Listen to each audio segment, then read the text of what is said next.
காலங்காத்தால ஒரு அழைப்பு வந்ததுங்க. 8 மணி தான் உனக்கு காலங்காத்தாலையாமா?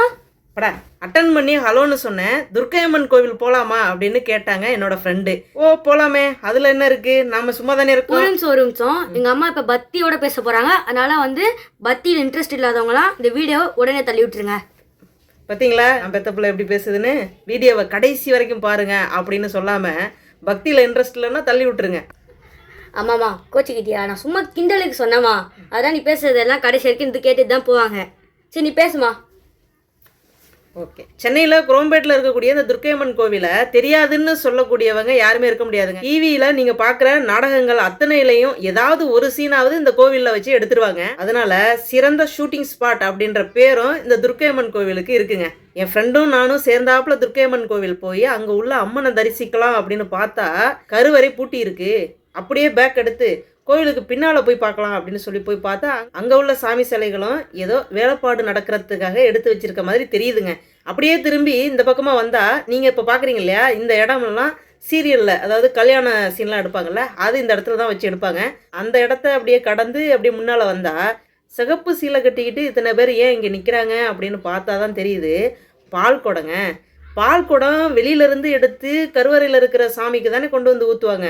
ஆனால் இப்போது இந்த கோவிலில் வர்ற மே 29 கும்பாபிஷேகம் நடக்க இருக்கிற காரணத்தினால அம்மன் சிலையை அரசமரத்துக்கு கீழே இருக்கிற விநாயகருக்கு பக்கத்தில் கொண்டு போய் வச்சு விரதம் இருந்து தலையில் பால் குடத்தை சுமந்து கோவிலிருந்து எடுத்துட்டு அப்படியே சுற்றி வந்து அம்மன் சிலை மீது ஊற்றி எல்லோருமே அவங்களுடைய வழிபாட்டுதலை அம்மன் பாதத்தில் வைக்கிறாங்கங்க. சுயம்பு துர்க்கை அப்படின்னு இந்த அம்மனுக்கு ஏன் பேர் வந்தது அப்படின்னா, முன்னொரு காலத்தில் அதாவது இதெல்லாம் விவசாய பூமியாக இருந்தப்ப ஏர் பூட்டி உழுதுருக்காங்க. ஏர் கலப்பையில் தென்பட்ட சிலையை அப்படியே எடுத்து இப்போ வரைக்கும் வழிபாட்டுக்காக வச்சிருக்காங்கங்க. குரோம்பேட்டில் இருக்கிற மக்கள் மட்டும் இல்லைங்க, குரோம்பேட்டையை சுற்றி இருக்கிற அத்தனை மக்களுமே இந்த சுவாமியை தரிசனம் பண்ணுறதுக்காக எங்கெங்க இருந்தெல்லாம் கிளம்பி இங்கே வந்துடுவாங்க. ஒவ்வொரு விசேஷ நாளையும் இந்த அம்மனோட நின்று தாங்க எல்லாருமே கொண்டாடுவாங்க. இந்த கோவிலோட இன்னொரு ஸ்பெஷல் என்னன்னு நான் சொல்லணும்ல, தட்டில் காசு வாங்க மாட்டாங்கங்க. நீங்கள் பைசா கொடுக்கணும்னு நினச்சிங்கன்னா அதை நன்கொடை சீட்டாக எழுதி, அதாவது 10 ரூபா 50 ரூபா 100 ரூபா அப்படின்னு நன்கொடை சீட்டு இருக்கும், அதில் எழுதி அந்த பணத்தை அவங்கள்ட்ட கொடுத்துட்டு அந்த சீட்டை நம்ம வாங்கிக்கலாம். அப்போ கணக்கு அப்படிங்கிறது இந்த கோவில் நிர்வாகத்தில் யார் வேணாலும் எடுத்து பார்த்துக்கலாம் அப்படிங்கிற மாதிரி வெளிப்படைத்தன்மையாக அது இருந்ததுனால எனக்கு இதை பார்க்கும் பொழுது ரொம்ப சந்தோஷமாக இருந்ததுங்க. பரவாயில்லையே அப்படின்ற மாதிரி. இப்போ இந்த கோவிலுக்காக அறக்கட்டளை ஒன்றை அமைத்து ஆண்கள் பெண்கள் அனைவருமே ஒரே மாதிரி வேலை பார்ப்பாங்க. இங்கே இவங்க தான் பெரியவங்க, இவங்க தான் சின்னவங்க அப்படிலாம் கிடையாதுங்க. எல்லாருமே எல்லா வேலையுமே இழுத்து போட்டு பார்ப்பாங்க. இன்னைக்கு பால் குடம் சுமந்து அம்மனுக்கு இந்த பாலாபிஷேகத்தை நடத்துறத பற்றி நிறைய பேருக்கு தெரிஞ்சதுன்னா இன்னும் அந்த இடத்துல கூட்டம் கொள்ளாதுங்க, அம்புட்டு கூட்டம் வரும். இருந்தாலும் பாருங்க பெண்கள் எவ்வளவு கூட்டமாக நிற்கிறாங்க அப்படின்னு. இறுதியாக இந்த ஐயா தலையில் சுமந்து வர்ற இந்த குடத்துக்குள்ளே இருக்கிற அந்த மஞ்சள் கலந்த நீரை வச்சு தான் அம்மனோட அபிஷேகத்தை நிறைவு செய்வாங்க.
அதுக்கப்புறம் அம்மனை நல்லா அழகாக தொடச்சி அவங்களுக்கு தேவையான மேக்கப் போட்டு இப்போ பார்த்தீங்கன்னா அவங்களோட புடவையெல்லாம் இங்கே வந்து விரித்து அவங்களுக்கு எப்படி வந்து புடவையை கட்டணும் அப்படிங்கிறத வந்து பிளான் பண்ணிக்கிருக்காங்க. இந்த பக்கம் அம்மனுக்கு ஒரு மேக்கப்லாம் எப்படி பண்ணுறது அப்படிங்கிற அந்த ஒரு திங்கி இந்த பக்கம் ஓடிக்கிட்டு இருக்கு. ஸோ இதெல்லாம் கண்கொள்ளா காட்சியாக தாங்க இருக்கும் பார்க்குறதுக்கு. அம்மன் சிலையில் இவ்வளோ பால் ஊற்றுறாங்களே, எத்தனை பேர் பால் இல்லாமல் இருக்கிறாங்க, இந்த பாலெல்லாம் வேஸ்ட்டாக தானே போகுது அப்படின்னு நீங்கள் நினச்சிங்கன்னா அதான் இல்லை. அந்த பாலை ஒரு சொட்டு இல்லாமல் எல்லா பாலையுமே எடுத்துகிட்டு போகிறதுக்கு மக்கள் எப்பயுமே ரெடியாக இருப்பாங்கங்க. அதே போல் தாங்க அன்னதானமும். அங்கே இருக்கிற அத்தனை பக்தர்களோட வயிற்றையும் நிரப்புற விதமாக அந்த அன்னதானம் நிறைவு பெறுங்க. இப்போ நீங்கள் பார்க்குற இந்த இடம் இருக்கு இல்லையா, இந்த இடத்துல தான் வந்து நிறையா ஷூட்டிங் எடுப்பாங்க. இந்த குளம் அப்படின்னாலே நீங்கள் நிறையா சீரியலில் பார்த்துருப்பீங்க. உங்களுக்கு நினைவு இருக்கா இல்லை அப்படிங்கிறத கமெண்ட் பண்ணிட்டு போங்க. அதுக்கப்புறம் இந்த ஆலமரம், இந்த விநாயகர் இதெல்லாம் வந்து சூப்பர். இப்போ நீங்கள் பார்க்குறீங்க இல்லையா, இந்த சகோதரர்கள் இருவரும் நம்ம வீடியோ எடுக்கிறதுக்கு கொஞ்சம் உதவியாக இருந்தாங்க. என்னென்னா வீடியோ எடுக்கிறதுக்கு அவங்களோட போய் நிற்பேன். அப்போ அவங்க சொன்னாங்க, தள்ளுங்க அவங்க வந்து யூடியூப்பில் போடுறதுக்காக வீடியோ எடுத்துக்கிருக்காங்க அப்படின்னு. ஸோ அந்த 2 சகோதரருக்கும் மென்ஷன் பண்ணி இந்த இடத்துல தேங்க்ஸ் சொல்லணும்ல, அதுக்காக. அப்புறம் அம்மன் சிலையை வீடியோ எடுக்கிறதுக்காக அனுமதி கொடுத்த அங்கே இருந்த பெரியவர்கள் மற்றும் எல்லோருக்குமே என்னுடைய நன்றிகளை இந்த காணொலி வாயிலாக தெரிவித்துக் கொள்கிறேன். அதுக்கு பிறகு முக்கியமான ஒரு நபருக்கு நான் நன்றி சொல்லணும்.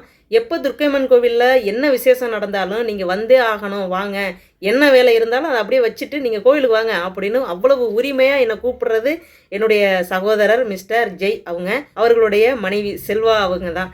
அவங்க 2 பேரும் இது வரைக்கும் தயங்கினதில்லை. இது இன்னைக்கு நேற்று இல்லை, கிட்டத்தட்ட 10 வருஷத்துக்கு மேலேயே இந்த நட்பு வந்துக்கிட்டே இருக்குது. ஸோ அவங்க 2 பேருக்கும் மீண்டும் ஒரு முறை நன்றி.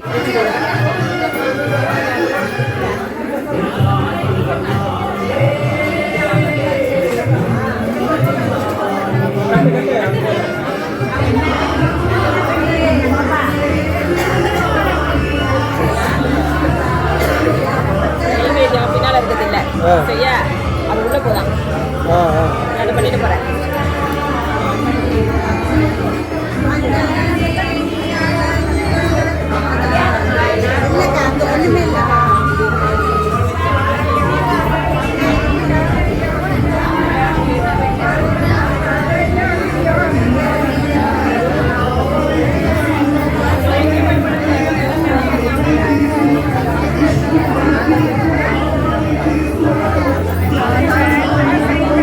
இன்றைக்கி துர்க்கைம்மன் கோவிலில் நடந்த இந்த பால்குடம் அபிஷேகத்தை நீங்கள் பார்க்கணும், இல்லை பார்க்கலையே நம்ம மிஸ் பண்ணிட்டோமே அப்படின்னு நினச்சிங்கன்னா நீங்கள் இந்த வீடியோவை பார்த்து என்ஜாய் பண்ணிக்கோங்க.